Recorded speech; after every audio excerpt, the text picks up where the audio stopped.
370 जो धारा देश को बांटने वाली थी, जम्मू कश्मीर को और हमारे भारत को अलग करने वाली थी, और इतने लंबे समय से हमारे देश पर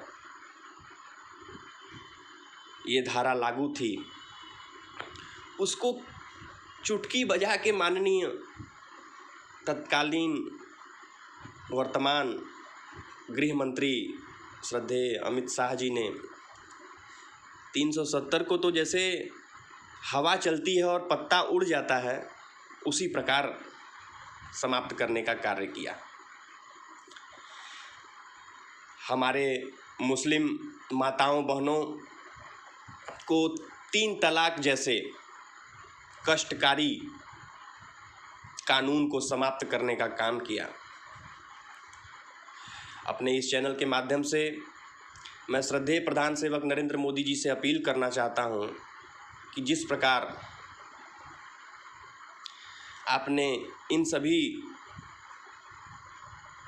अभिशापों को, जो कि हमारे देश के लिए एक अभिशाप है, उन सभी अभिशापों को ख़त्म करने का, समाप्त करने का पुनीत कार्य किया, उसी प्रकार 2 और महत्वपूर्ण कार्य बाकी है। एक जनसंख्या नियंत्रण कानून और एक महिला विधेयक। देश की आधी आबादी के लिए मोदी जी के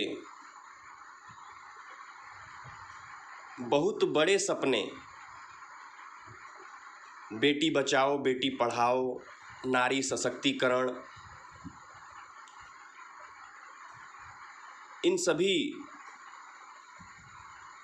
प्रमुख मुद्दों को महिला विधेयक ला करके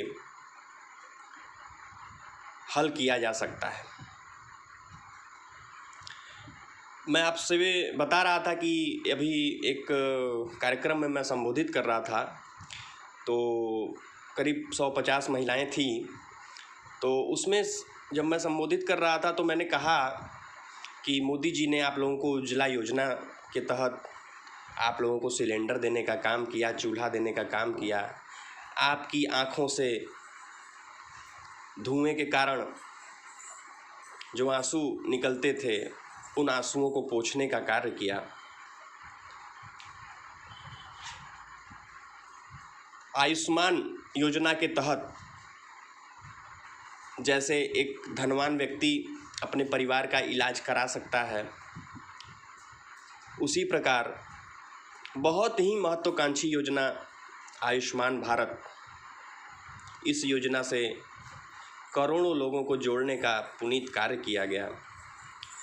मतलब समाज का गरीब से गरीब और अंतिम व्यक्ति भी अपने परिवार के लोगों का 5 लाख रुपए तक का निःशुल्क इलाज करवा सकता है।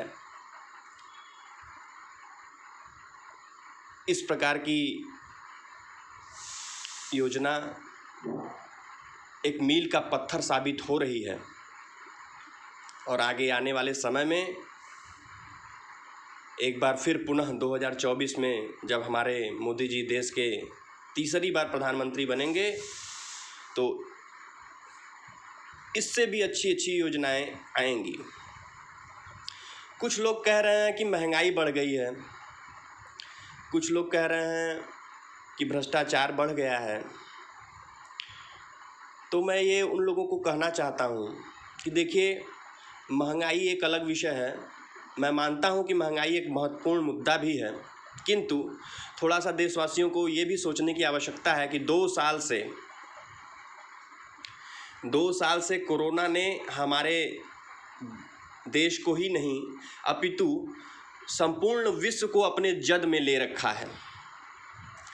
वैक्सीनेशन चल रहा है और भारत में तो रिकॉर्ड तोड़ वैक्सीनेशन हुआ। उतना वैक्सीनेशन तो अमेरिका में भी नहीं हो पाया। तो ये हमारे मोदी जी की नीतियां थीं, जिन्होंने भारत को संभालने का, लड़खड़ाते हुए भारत को संभालने का कार्य किया।